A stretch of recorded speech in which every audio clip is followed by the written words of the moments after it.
Si guru terpelajar itu pun masih meneruskan perkataannya. Jika peserta tidak dapat memenuhi syarat harapan bel, maka bel itu tidak akan berbunyi dan peserta tidak akan dapat lulus ujian. Lalu Zhang Xuan pun berpikir, aku tidak percaya ada harta yang luar biasa di dunia ini. Ya, setelah 4 ujian tersisa, yang terakhir adalah Honoring Pavilion. Di Honoring Pavilion, sebuah boneka akan menampilkan bela diri. Lalu teknik itu bahkan kerajaan tambahan dari peserta juga harus ditambahkan. Tapi akan ada kesalahan yang tersembunyi yang diperlakukan oleh atau dipraktekkan oleh si boneka itu. Nah, dalam 15 menit itu kita harus menemukan kesalahan dari si boneka itu. Maka jika dalam waktu 15 menit kau bisa menemukan beberapa kesalahan dalam boneka itu, maka kau akan dinyatakan lulus tes. Tunggu, bagaimana dengan pertanyaan simposiumnya, kata Zhang Xuan. Pertanyaan simposium dikenal sebagai tes terakhir, tapi sebenarnya ya yang paling sederhana. Selama kandidat lulus ujian dari 5 tes pertama, dia dapat mengabaikan pertanyaan simposium dan dipastikan lolos begitu saja, kata si guru terpelajar. Lagian, pertanyaan simposium bukanlah ujian yang sesungguhnya, itu hanya untuk memperkenalkan guru pada orang lain seperti yang terjadi saat sekarang ini, seperti si Nonamo. Lalu, Zhang Xuan pun melihat ke panggung. Selamat Nonamo, Anda telah menjadi guru terpelajar. Wah, sudah selesai ya, kata Zhang Xuan.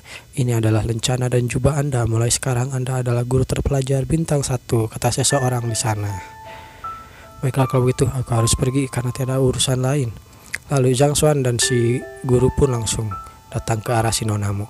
Selamat Nonamo, nama keluargaku adalah Liu, panggil aku saja Liu.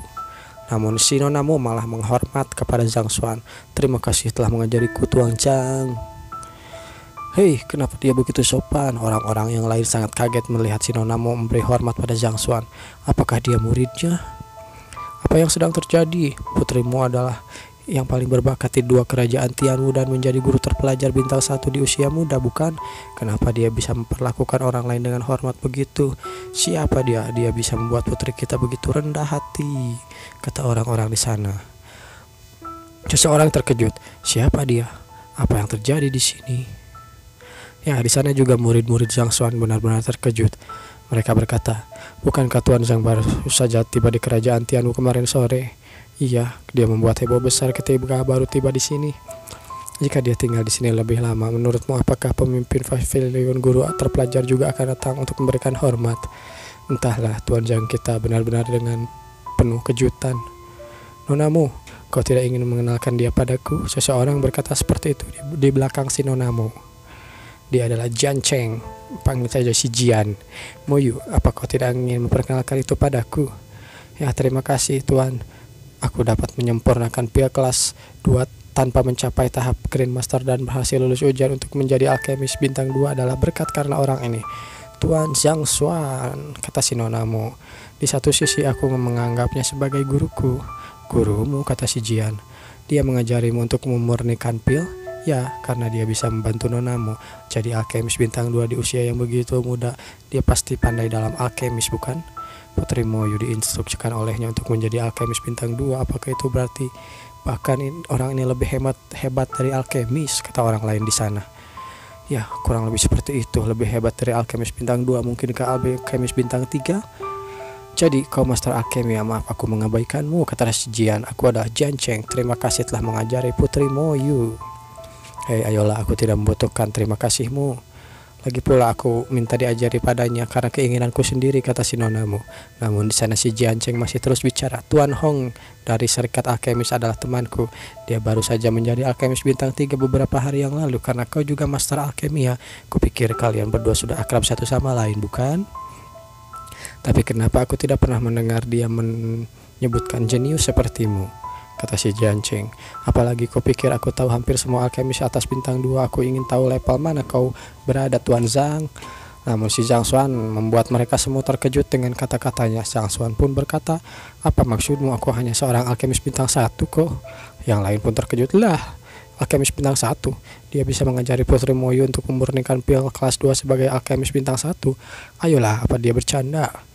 Bagaimana mungkin seorang alkemis bintang 1 menginstruksikan alkemis bintang 2 ketika ada perbedaan level di setiap level dan profesi khususnya? Si Jiancheng pun dengan sombongnya berkata, Tuan Zhang, kau pasti berbakat untuk mencapai level ini di usia yang begitu muda. Selama kau terus berusaha, cepat atau lambat kau akan mendapatkan peringkat yang lebih tinggi.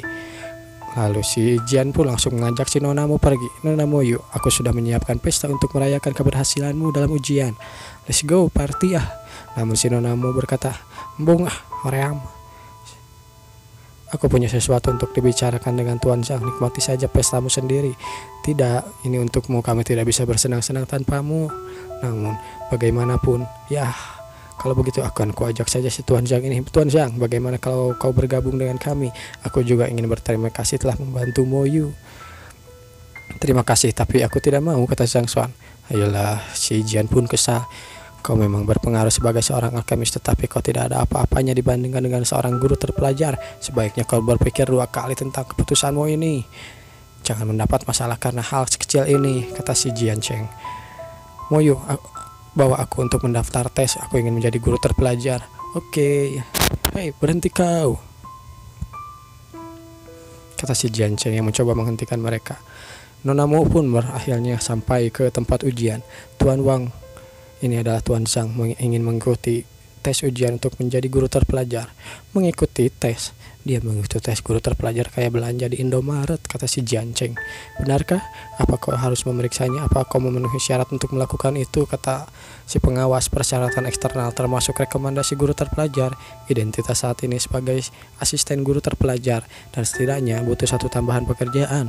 Secara internal, tahap pikiranmu harus mencapai keadaan wawasan pikiran yang tenang, dan basis kultivasimu harus mencapai tahap koneksi Qi, kata si pengawas.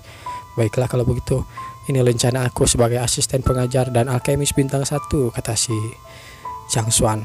Ini adalah rencanaku, bagaimana? Baiklah, kau memenuhi persyaratan internal kalau begitu. Sekarang aku akan menguji tahap pikiranmu, kata si pengawas.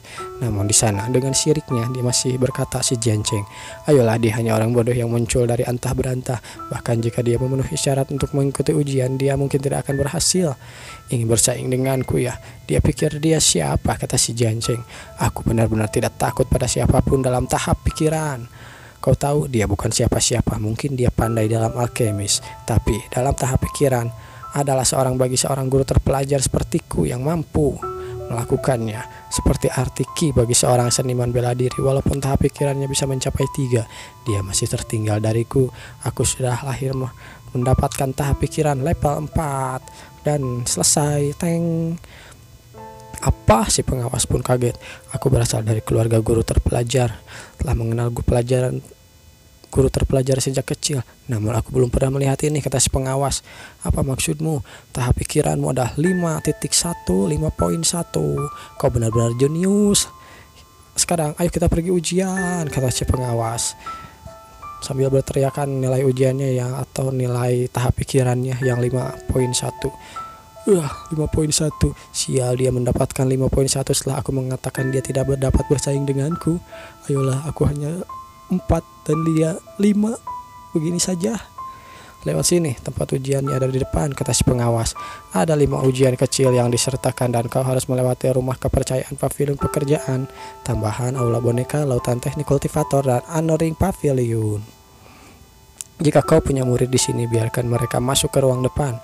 Selama tingkat kepercayaannya padamu mencapai 50, maka kau akan lulus.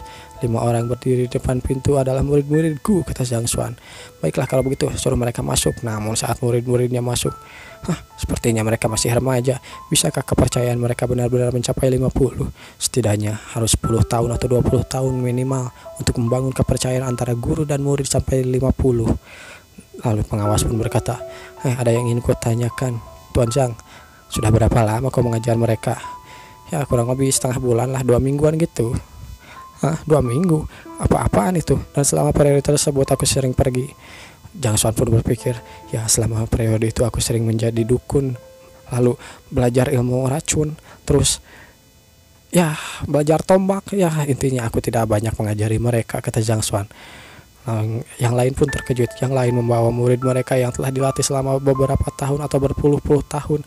Namun kau hanya membawa murid yang hanya baru kau ajar selama 2 minggu. Tidak ada, aku hanya ingin tahu apa kau punya murid yang lain, misalnya beberapa murid yang muda yang telah diajarkan untuk waktu yang lama. Tidak, mereka adalah murid termuda aku telah mengajari mereka untuk waktu yang lama. 2 minggu tidak waktu yang lama, goblok, kata si pengawas itu. Ya 2 minggu, ya cuma 2 minggu, 14 hari doang. Ya, ngomong-ngomong soal murid, aku juga mengajarinya sebeberapa hari. Bukankah dia seharusnya mencoba juga? Lah, aku juga mencoba, kata si Nonamo. Ya entahlah, bodo amat lah, kata si pengawas. Jika mereka semua adalah muridmu, biarkan saja mereka masuk. Terima kasih, kata Zhang Xuan. Aku harus memberitahumu ya sebelumnya bahwa tingkat kepercayaan mereka padamu setidaknya harus mencapai 50 kalau kau tidak ingin gagal dalam tes ini. Baiklah, terima kasih. Ya, mengingat pikirannya, kupikir dia jenius, tapi entahlah, kata si pengawas.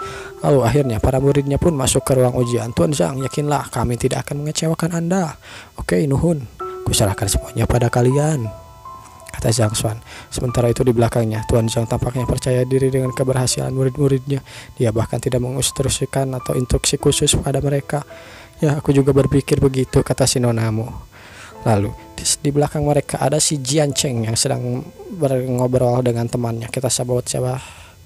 Ya, namanya adalah si Ucup ya, panggil saja dia Ucup. Tuan Zhang, aku baru saja melihat membawa sekelompok murid usianya ya kurang lebih baru 20 tahunan atau mungkin belasan tahunan. Kurasa itu tidak akan berhasil, Tuan. Si Jian Cheng pun berkata, menarik, mungkin tidak ada kesempatan baginya untuk mendapat tingkat kepercayaan di atas 20. Mari kita lihat apa yang akan terjadi. Sementara itu si Nonamo berkata, Tuan Zhang, apakah kau benar-benar mengajari murid ini hanya selama 5 atau 6 hari? Ya, sebenarnya itu benar, walaupun aku bilang 2 minggu, tapi jika digabungkan paling hanya beberapa jam saja aku mengajari mereka. Si Nonamo pun terkejut. Apa? Bagaimana para murid itu bisa mempercayainya dalam waktu sesingkat itu? Lalu hasilnya pun keluar. Hei, hasilnya keluar begitu cepat.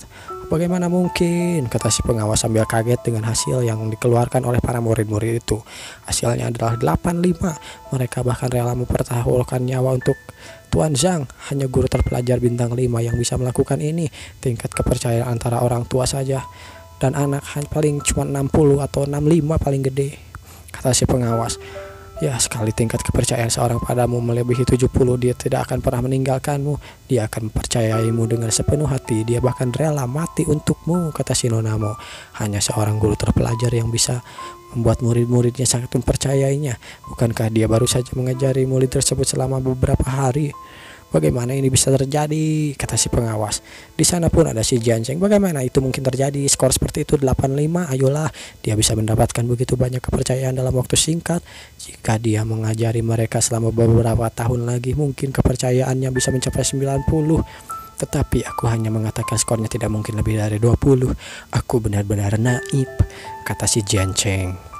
Dia berada di tahap pikiran 5.1 dan tingkat kepercayaan murid-muridnya adalah 85. Orang ini benar-benar sesuatu. Di sana, si Nonamo pun sangat kagum pada Tuan Zhang. Aku sudah menebak itu. Tuan Zhang pasti bisa lulus dengan mudah. Namun di sisi yang lain, murid-muridnya malah minta maaf. Aku minta maaf Tuan Zhang. Tidak apa-apa, setidaknya kita sudah melewati ujian pertama. Yang lain malah kaget. Apa-apaan itu? Bahkan murid-muridnya sangat luar biasa. Mereka bahkan tidak puas dengan tingkat kepercayaan yang 85. Namun di sana si pengawas menginterupsi. Kau telah lulus ujian pertama. Mari kita lanjutkan ke ujian yang kedua. Pavilion pendudukan pendukung. Tes ini adalah tentang alkemis kerajaan tambahanmu. Aku ingin meningkatkan bahwa hanya alkemi yang akan dinilai dalam tes normal untuk seorang alkemis. Dalam ujian ini kau bisa menjadi alkemis bintang 1, begitu juga menyempurnakan pil tingkat 1, bukan? Ya, tetapi ujian di pavilion pekerjaan tambahan berbeda.